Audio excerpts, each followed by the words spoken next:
We're going to turn now to a multi-billion-dollar philanthropy focused on the improvement of human welfare and the advancement of social justice. Joining us now to tell us more about it and how he's tackling that mission is the president of the Ford Foundation, Darren Walker. Darren, thank you so much for being with us today. Happy to be with you, Amy. Well, it is Pride Month, and as a gay black man, I'm curious to hear from you what it means to be the president of such an incredible organization, foundation. We don't see a lot of diversity at the top of corporations here in this country or throughout the world. So what does it mean to you to be representing in such a significant way? Well, what it means is that we have made progress.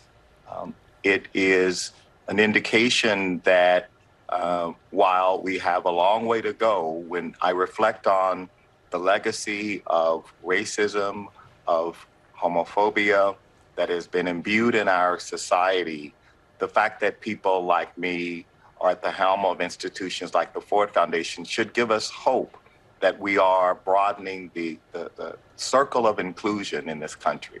And you're not only doing that in corporate America, you're also pointing it out in the media. You actually came out with a report yesterday about Muslim representation in the film industry. What did you find? Well, this report was made possible because really the great leadership of Riz Ahmed, the USC Annenberg School, my colleague Noran Khan, who identified this as a challenge, the representation of Muslims in media. So we commissioned the first comprehensive survey study, and what it revealed was not surprising, that in fact there rarely are Muslim characters in the media, and when there are, less than 2% have a speaking role, and often those roles are historical. They are Malcolm X or Muhammad Ali, or they are terrorists. So it's Boko Haram, and so when we know in the aftermath of 9/11, we know what happened. We know that the representation of Muslims has really been unfair. The other thing we know is that 20% of American Muslims are African Americans. So that intersection also reinforces the historical ways in which African Americans have been represented in media.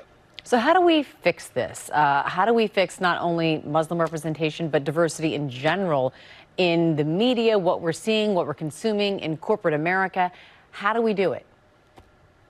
Well, I think, Amy, we have to acknowledge the very difficult reality of racism, of white supremacy. These hierarchies were created centuries ago to separate us, to divide us into those who would be privileged and those who would not be privileged. And so today, we need to acknowledge that while history is history, as Maya Angelou reminds us, history is still with us. And we need to understand how that history is imbued today. We learned this last year, of course, with the murder of George Floyd and the others. Many Americans, especially well-meaning, good-intentioned white Americans, were shocked by what they saw on that video. In fact, I think many white Americans' hearts were broken by what they saw that day. Because for many people, while racism was understood, only when they saw the metaphor of law enforcement literally asphyxiating another citizen did they see that this might possibly be systemic, structural, and require the kind of interventions that we're starting to see in corporate America, in the nonprofit sector, and in society at large. So we should be encouraged. And yes, I do live at the intersection of being Black and gay, but I'm also an American. And so this month is Pride Month, but we should also be ready to celebrate the 4th of July, because ultimately it is that identity that binds us.